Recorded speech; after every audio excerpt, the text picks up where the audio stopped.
오늘 은혜 나눌 말씀은 시편 40편 1절로 4절 말씀입니다. 구약 성경 831면에 시편 40편 1절에서 4절까지 말씀입니다. 찾으신 줄로 알고 봉독해 드리겠습니다.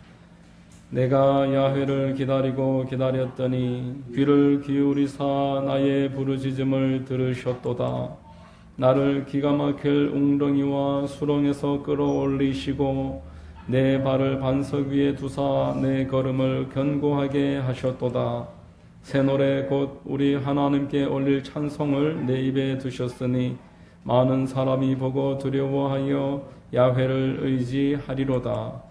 야훼를 의지하고 교만한 자와 거짓에 치우치는 자를 돌아보지 아니하는 자는 복이 있도다.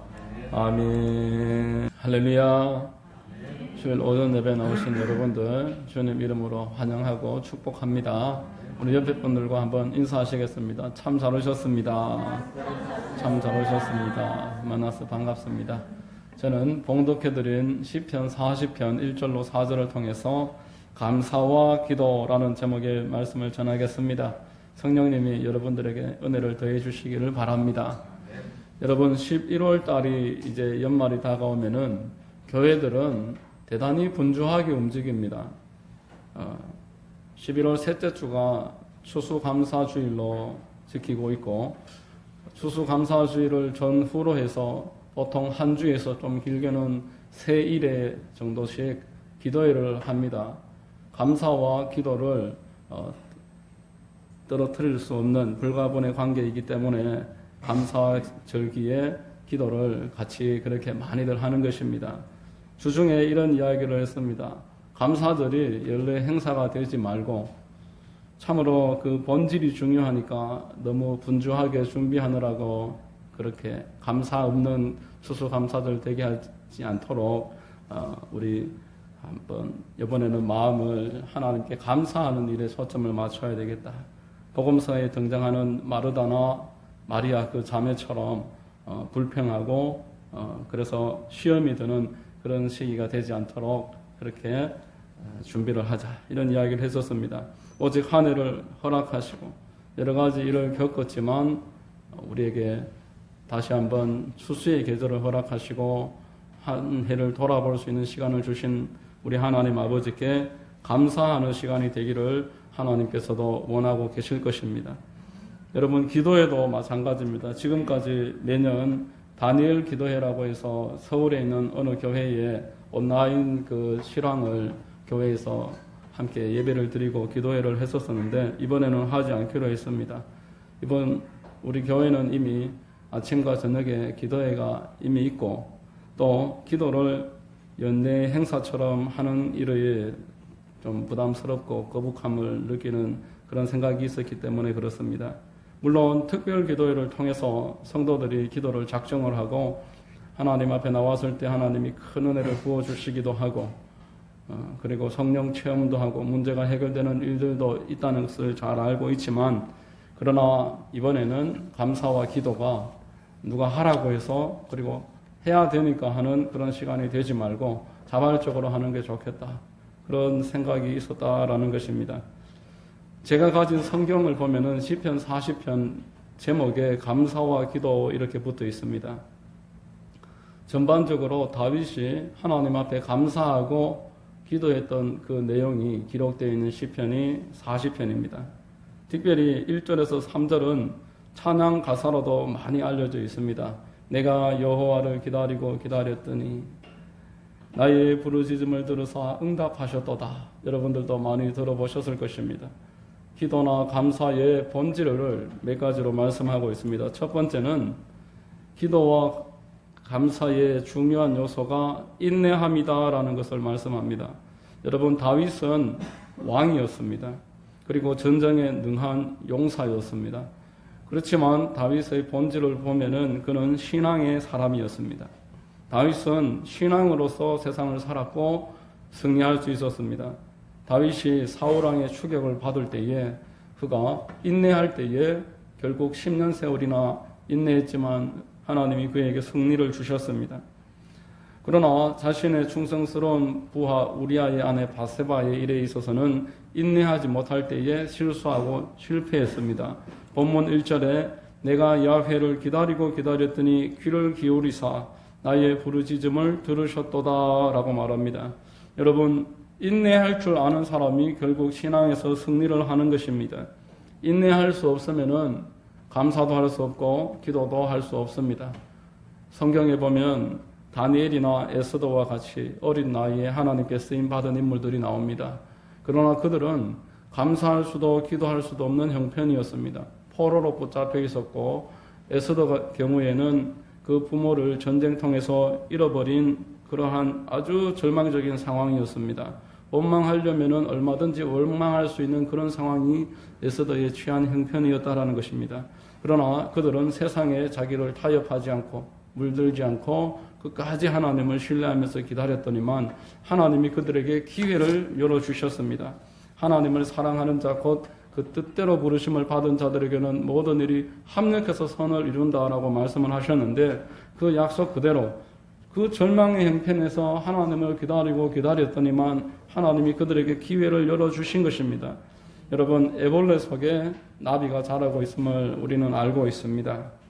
인내해서 감사로 영광 돌리는 것이 곧 신앙인 것입니다. 여러분, 감사와 기도의 본질은 다시 말하지만 인내입니다. 하나님을 향해서 성도의 아주 중요한 요소는 인내입니다. 하나님은 자판기처럼 우리가 돈을 넣고 물건을 뽑는 그러한 기계적인 대상이 아니라 인격적이신 분이시기 때문에 저와 여러분들이 하나님을 향해서는 기다릴 수 있어야 됩니다. 하나님의 뜻과 내 뜻이 다름을 인정하는 것이 신앙의 출발이 되는 것입니다. 하나님은 성도들을 반드시 테스트하십니다. 그가 가진 믿음을 보기를 원하십니다. 하나님이 다 아시는데 테스트를 왜 하느냐? 여러분, 하나님이 다 아셔서 이 세상에 뭐 없어도 될 것 같으면 저와 여러분들도 태어날 필요도 없을 것입니다. 하나님이 아시지만 보셔야 되는 것입니다. 확인을 하시는 것입니다. 복음서에 보면은 그 예수님이 수로보니게 여인이라는 한 여인을 만나서 그 여인의 믿음을 시험하셨습니다. 떡을 자녀들에게 먼저 주고 개에게 떡을 줄 수 없다. 이방인인 수로보니게 여인이 귀신 들린 딸을 예수님께 문제를 가지고 나왔을 때에 그렇게 이야기할 때 제자들이 경악했습니다. 우리 예수님이 어떻게 저 어려운 형편에 있는 사람에게 저렇게 말씀하실까? 그런데 이 수로보니게 여인은 올소이다. 그러나 상아의 개들도 주인의 상에서 떨어지는 떡 부스러기를 먹나이다. 이렇게 고백을 하자 이번에는 예수께서 놀라셨습니다. 내가 이제까지 이만한 믿음을 보지 못했구나. 여자여 내 믿음이 크도다. 그렇게 칭찬하시면서 그의 문제를 해결해 주셨습니다. 세계적인 예언가 릭 조이너의 영적 전쟁이라는 책을 우연히 선물로 받았는데, 예언이나 환상이나 이런 내용들 그렇게 많이 관심을 가지지 않기 때문에 이름은 알지만 책을 처음 이제 읽어봤습니다. 본인이 본 환상을 책으로 기록한 내용입니다. 이 땅에 영적 전쟁이 벌어지는데 하나님의 교회와 마귀가 싸웁니다. 마귀가 하나님의 교회의 성도들의 머리 위에 올라타서 계속 조정합니다. 세상에 있는 사람들과 성도들에게 있어서 차이점이 있다면은 마귀들이 세상 사람들에게는 그 안에 들어가는 것입니다. 마음대로 들어가서 마음대로 자기 집처럼 사용하는 것이 세상 사람들이고, 성도들에게는 들어가지 못하고 그 머리 위에 올라타서 계속 속삭입니다. 눈을 가리기도 하고 귀에다가 자기 뜻을 계속 알려줘서 성도들은 그것을 눈치채지 못하지만 마귀는 우리의 생각과 우리의 말과 우리의 모든 것들을 그런 식으로 공격을 하는 것입니다. 마귀와 싸울 때 우리 스스로의 힘으로 싸우는 것이 아니라 천군 천사가 와서 돕습니다. 천군 천사가 와서 도와주는데, 인내가 왜 필요한지 말해주는 천사가 있었습니다. 왜 성도에게 고난이 필요한가에 대해서 그가 이렇게 대답을 했습니다. 충분히 훈련받은 사람이 다른 사람들을 도울 수 있기 때문입니다. 그 한 사람이 힘들어서 여러 사람을 하나님께로 인도할 수 있는 자질이 생긴다는 겁니다. 여러분, 고통을 당해본 사람이 다른 사람의 고통을 알고 다른 사람을 도와줄 수 있는 측은지심이 생기는 것입니다. 내가 아파보지 않으면은 가족이 아파도 그 아픔을 알 수가 없습니다. 자기가 아파볼 때, 자기가 경험해 볼 때 다른 사람의 고통에 대해서 동병상련의 마음을 품습니다. 교회를 섬기는 분들도 대부분 고난에 대해서 아시는 분들입니다. 우리 예수님의 마음을 아는 것입니다. 우리 주님이 나 때문에 이렇게 고통을 당하셨구나. 그 마음을 알기 때문에 몸된 교회를 위해서 섬김과 헌신을 더하는 것입니다. 두 번째는 그 천사가 말하기를 위험이 있을 때 믿음이 표현된다, 이렇게 이야기를 합니다. 여러분, 용기가 곧 믿음의 드러나는 모습입니다. 우리가 물속에 들어가야지만 헤엄칠 수 있는 것이 확인이 되는 것처럼 고난 속에 들어가면은 그 믿음이 용기라는 모습으로 드러나는 것입니다. 고난 속에서 믿음이 빛을 발휘하는 것입니다. 어둠 속에서 작은 불빛이 환하게 드러나듯이 태평성대 가운데서는 믿음이 표현되지 못합니다. 여러분, 대낮에 촛불을 켠다고 해서 그 촛불이 빛을 발휘하지 못하는 것들과 똑같습니다. 그래서 성도들에게 고난이 필요한 것입니다. 고난을 통해서 다른 사람의 마음을 알고 우리 주님의 마음을 알고 고난을 통해서 나의 작은 믿음이 세상에서 빛을 발휘해서 세상 사람들이 그 빛을 보고 우리 주님께서 돌아오게 되는 것입니다.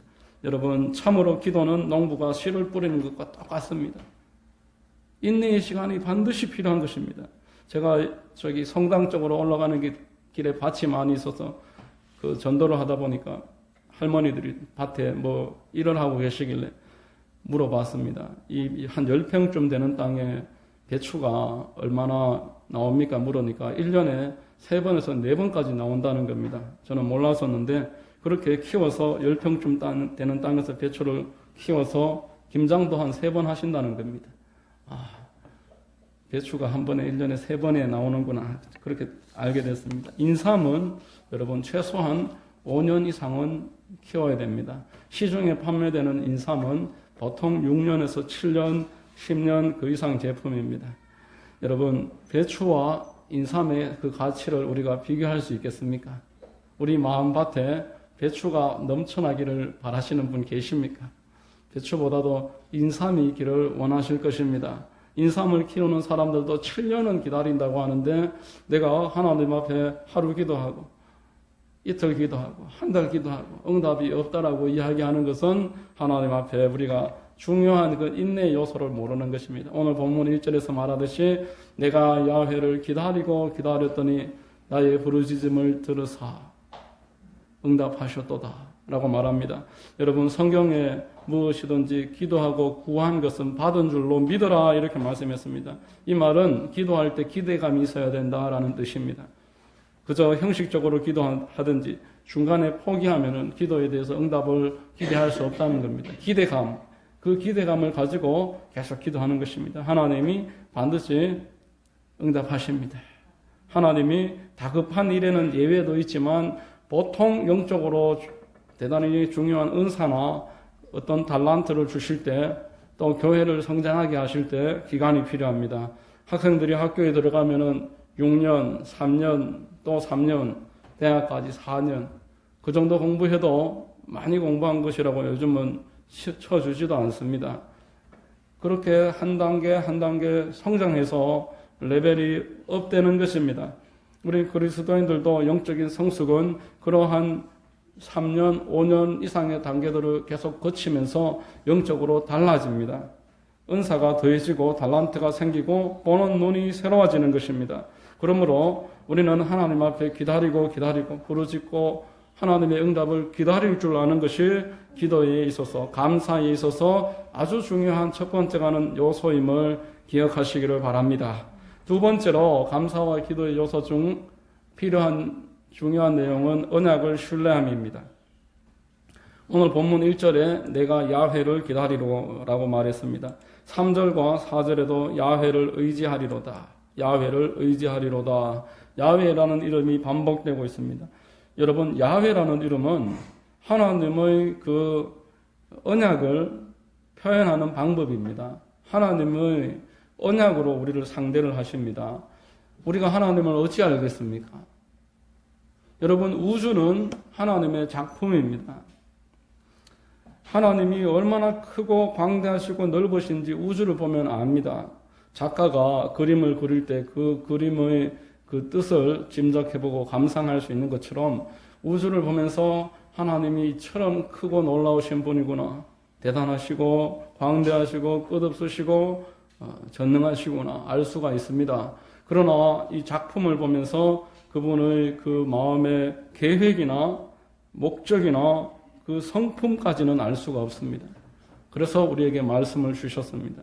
하나님의 성품을 알고 하나님의 계획을 알고 하나님의 목적을 알 수 있는 방법은 하나님의 말씀에 있습니다. 하나님의 말씀을 모르면은 계속 자기가 추측합니다. 하나님이 내 기도는 듣지 않는구나. 하나님이 나를 포기하셨구나. 나는 버림받았구나. 자기 생각대로 계속 하나님을 생각하면서 살아가는 것입니다. 그러나 말씀을 알면은 하나님을 아는 것입니다. 하나님의 생각을 아는 겁니다. 어차피 하나님은 형상이 없으시니까 그 성품과 그 목적과 계획과 그분의 뜻을 아는 게 하나님을 아는 것입니다.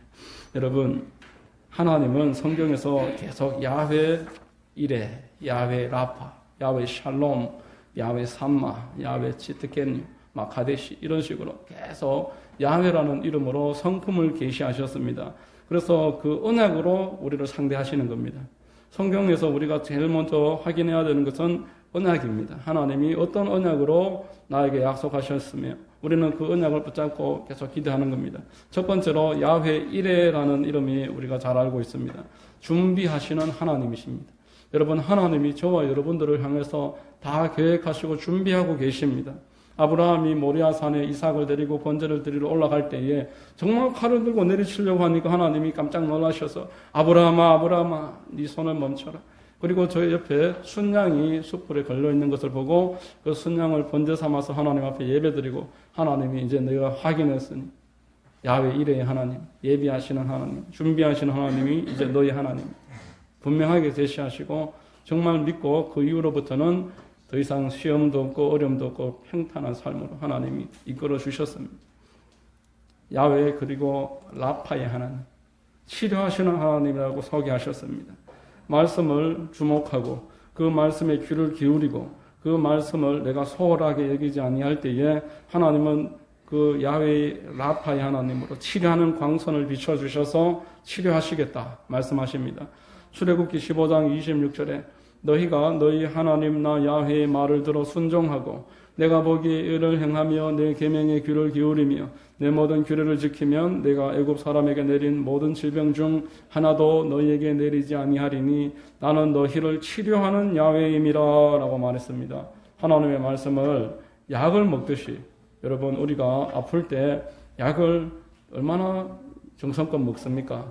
이렇게 약 주머니를 만들어 놓고 아침, 점심, 저녁 안 빠지고 이렇게 챙겨 드시는 분들도 제가 많이 봤는데 하나님이 우리의 영혼의 치료제로 말씀을 주셨습니다. 출애굽기에서 이렇게 첫 번째로 약속하시고 잠언서에서도 하나님의 말씀은 너희의 건강을 주는 것이다.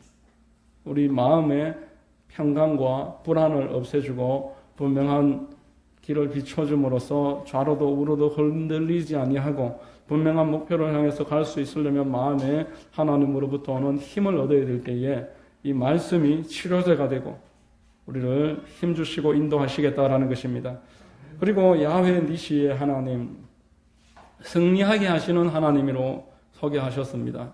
광야길을 행진할 때 아말렉이라는 아주 죄를 상징하는 민족이 공격해 들어왔습니다. 그래서 여호수아와 백성들이 싸우러 나갔지만 역부족이었습니다. 그들은 호전적인 민족이라고 소개합니다. 전쟁을 즐기는 자들이었습니다. 이스라엘 백성들은 전쟁도 해보지 못한 노예 출신입니다. 싸움에서 이길 수가 없는 것입니다. 그때 모세와 아론과 훌이 그 광경이 내려다 보이는 산에 올라가서 손을 들고 기도하기 시작했습니다. 손을 든다는 것은 성경의 기도를 뜻합니다. 손을 들고 하나님 앞에 구하니 하나님이 여호수아와 그 군대에게 힘 주셔서 아말렉을 무찔러 주셨습니다. 그러나 연로한 모세가 손이 힘이 들어서 손이 내려오니까 도로 원래대로 돌아가는 겁니다. 아말렉이 밀고 들어옵니다. 아론과 훌이 옆에서 보다가 모세의 양손을 양쪽에서 잡아서 손이 내려오지 않게 지켜줬더니만 끝끝내 완전 승리를 했다는 기록이 출애굽기에 남아 있습니다. 여러분, 성도들이 기도를 포기하지 않으면 결코 망하는 일은 없습니다. 모두 다 같이 일하는 것보다 한 사람은 배후에서 기도에 힘쓰는 것이 성경에서 알려주는 유익한 방법입니다. 하나님이 그 배후에서 기도하는 사람의 그 기도를 들으시고 자녀들과 그 모든 가족 구성원들을 지켜보호 하시는 것입니다. 그래서 성경에서 교회는 기도하는 집이다라고 말했습니다. 기도해서 함께 살아가고 하나님의 그 은혜를 체험하는 것이 교회입니다. 그래서 교회의 기도회가 중요합니다. 우리 혼자 할 때는 끊어질 수밖에 없습니다. 그러나 삼겹줄은 끊어지지 않는다고 전도서 4장에서 말했습니다. 우리가 하나님 앞에서 기도로 같이 연합해서 묶여 있으면은 그 힘을 통해서 우리는 승리하게 되는 것입니다. 마지막 하나만 더 말씀드리면은 야훼 로이 목자 되시는 하나님. 시편 23편 말씀에 야훼는 나의 목자시니 내게 부족함이 없으리로다. 그가 나를 푸른 풀밭에 인도하시고 쉴 만한 물가로 인도하시는도다. 내 영혼을 소생시키시고 자기 이름을 위하여 의의 길로 인도하시는도다 라고 말했습니다. 내가 사망의 음침한 골짜기로 다닐지라도 해를 두려워하지 않을 것은 주께서 나와 함께 하심이라. 주의 지팡이와 막대기가 나를 안위하시나이다. 여러분, 하나님은 당신의 이름을 위해서라도 그 목자를 따르는 양을 지키십니다. 양을 보호하시는 것입니다.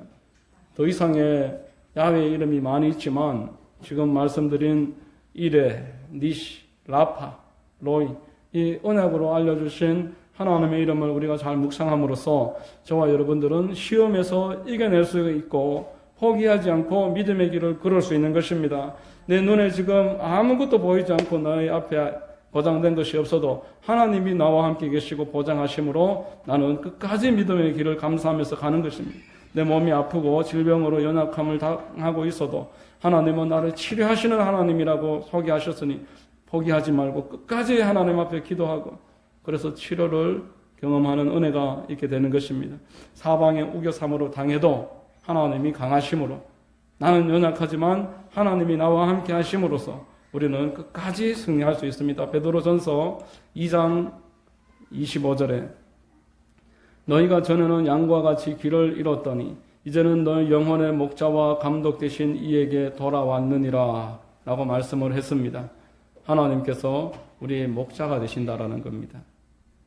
베드로전서 2장 9절로 10절 우리 같이 한번 읽어보겠습니다. 같이 읽습니다. 시작. 그러나 너희는 택하신 족속이요 왕같은 제사장들이요 거룩한 나라요 그의 소유가 된 백성이니 이는 너희를 어두운 데서 불러내어 그의 기이한 빛에 들어가게 하신 이의 아름다운 덕을 선포하게 하려 하심이라. 너희가 전에는 백성이 아니더니 이제는 하나님의 백성이요 전에는 긍휼을 얻지 못하였더니 이제는 긍휼을 얻은 자니라 라고 말했습니다. 여러분, 내 것을 누가 지키지 않겠습니까? 내 것을 누가 빼앗아갈 때 어떤 사람이 넉넉히 보고 있겠냐라는 것입니다. 하나님이 너희들은 택하신 족속이요 내 것이다. 내가 너희들을 이제 백성으로 불렀다 약속하시는 것입니다. 그러므로 하나님에 대해서 야훼 하나님, 언약의 하나님, 하나님은 나와 언약을 맺으셨습니다. 그 언약 상태로 하나님을 섬기면은 하나님은 그 신실한 약속을 지키시는 분이신 줄로 믿으시기를 바랍니다. 세 번째, 감사와 기도는 찬송으로 이어지는 것입니다. 오늘 본문 3절에 새 노래 곧 우리 하나님께 올릴 찬송을 내 입에 두셨으니 많은 사람이 보고 두려워하여 야훼를 의지하리로다 라고 말했습니다. 여러분, 감사는 환경이 좋아서 하는 것이 아닙니다. 감사는 감사할 대상이 있는 사람이 감사할 수 있습니다. 누가복음 17장에 보면은 10명의 문둥병자가 예수님 발 앞에 나와서 병고침을 구했을 때에 예수님이 10명 다 고쳐주셨습니다. 그랬더니만 9명은 기뻐하면서 돌아가 버리고 한 사람은 예수님 발 앞에 엎드려서 감사를 고백하는 것입니다. 여러분, 내가 지금 기뻐하는 게 감사가 아닌 것입니다. 감사는 슬퍼도 하나님께 감사할 수 있습니다. 환경이 아니다라는 것입니다. 그래서 이런 말을 합니다. 감사는 10대 1의 경쟁력이 있다. 10명이 있으면 한 사람이 하나님께 감사함으로 하나님으로부터 더 큰 은혜를 체험한다는 것입니다. 예수께서 그 사마리아인 한 사람에게 큰 구원을 약속하셨습니다. 하나님이 그 사람이 더 기뻐하고 더 찬양할 수 있도록 만들어 주셨다라는 것입니다. 기도도 마찬가지입니다. 기도도 대상이 있는 사람이 하는 것입니다. 시간이 많아서 하는 것이 아니라 하나님의 백성된 증표가 바로 기도 생활입니다. 그래서 기도를 영혼의 호흡이다 이렇게 표현을 했던 것입니다. 왜 우리 성경에서 계속 기도를 강조할까요? 예수님은 쉬지 말고 기도하라 라고 말했습니다. 사도 바울은 범사에 기도하라. 사무엘은 기도를 쉬는 죄를 범하지 말아라 라고 말했습니다. 왜냐하면은 기도는 무언가 얻어내는 통로가 아니다라는 것입니다. 기도의 우선 가는 요소는 하나님과의 교제입니다. 여러분, 하나님이 으뜸으로 우리에게 원하시는 것은 하나님과 백성 사이의 교제입니다. 무언가 주고받고 어떤 헌신과 그것에 대한 보상, 그런 관계만으로 우리가 자녀들을 대하지 않지 않습니까? 그냥 같이 교제하기를 원하는 것입니다. 내 마음에 주님을 모시기를 기뻐하는 사람으로 만들어서 하나님의 사람으로 살아가라고 우리를 구원하셨다라고 했습니다. 우리를 하나님의 자녀로 불러서 우리와 함께 기뻐하고 대화하고 교제하고 우리에게 모든 일들을 보여주시고 친구에게 이야기하듯이 속삭여 주시기를 원하신다라고 성경에서 말씀하는 것입니다. 이 일을 위해서 예수님이 피를 흘리셨고 저와 여러분들을 어둠의 나라에서 마귀에게 종으로 있던 자들을 하나님의 빛의 나라로 이제 마귀에게서 해방하고 하나님의 자녀인데 사도 바울 같은 자들은 그 자녀임으로 방탕하지 말고 종으로 자처해서 예전에는 내가 마귀에게 모든 것들을 허락했지만 이제는 하나님께만 모든 것을 허락하는 사이가 되겠다. 이렇게 이야기를 했습니다. 하나님은 이렇게 감사하고 기도하는 자에게 더 많은 찬송거리를 주시는 것입니다. 많은 사람이 보고 두려워하여 야훼를 의지하리로다. 그 사람을 보면서 하나님이 계시는구나. 저 사람이 하나님을 정말 믿는다고 하더니만 하나님이 저와 함께 계시는구나. 요셉이 노예로 팔려갔을 때 그를 담당했던 감독관들마다 하나님이 저 사람하고 같이 계시는구나 확인을 했었다고 했습니다. 오늘 본문 4절에 보면은 야훼를 의지하고 교만한 자와 거짓에 치우치는 자를 돌아보지 아니하는 자는 복이 있도다. 이런 사람이 복이 있다라는 것입니다. 하나님 앞에 기다리면서 감사하고 기도하고 그리고 그 하나님을 언약의 하나님으로 알아서 말씀으로 하나님과 교제하고 하나님의 은혜 가운데서 끝까지 하나님을 신뢰하면서 나아갈 때에 하나님이 그를 통해서 사람들에게 하나님을 증거하시고 복도 더해 주시고 그렇게 해서 하나님이 그를 복 있는 사람이다 라고 말합니다. 여러분, 이제 한 주 동안은 감사절기다라고 표현해도 좋을 것입니다. 기도와 감사로 나를 구분하는 것입니다. 환경이 그렇지 못할지라도 그리 아니하실지라도 라고 말하면서 주님께 신뢰했던 다니엘과 그 세 친구들처럼 감사와 기도로 나를 이 세상에서 하나님의 증거로 표현해 보는 놀라운 시기입니다. 이렇게 함으로써 하나님이 영광 받으시고 여러분들에게는 더 큰 감사의 제목이 있게 되신 은혜가 있을 줄로 믿고 여러분들을 예수님의 이름으로 축원드립니다. 이런 은혜가 있게 되시기를 바랍니다. 기도하겠습니다. 하나님 감사합니다. 오늘 말씀을 통해서 참으로 감사와 기도가 성도에게 있어서 아주 핵심적인 중요한 요소인 것을 알게 하시니 감사합니다. 이것은 환경에 의해서도 아니요 우리 인간적인 본질로 감사하고 기도하는 것이 아니라 오직 하나님이 주시는 은혜로만 가능한 줄로 믿고 하나님의 도우심을 사모합니다. 하나님, 우리 성도님들 이번 한 주도 하나님 앞에 믿음으로 감사하면서 살아가게 하시고 또한 하나님 앞에 호흡처럼 기도함으로 하나님과 소통하고 교제하여 하나님의 뜻을 발견할 수 있도록 도와주시옵소서. 모든 말씀을 믿고 감사하오며 예수님의 이름으로 기도드립니다. 아멘.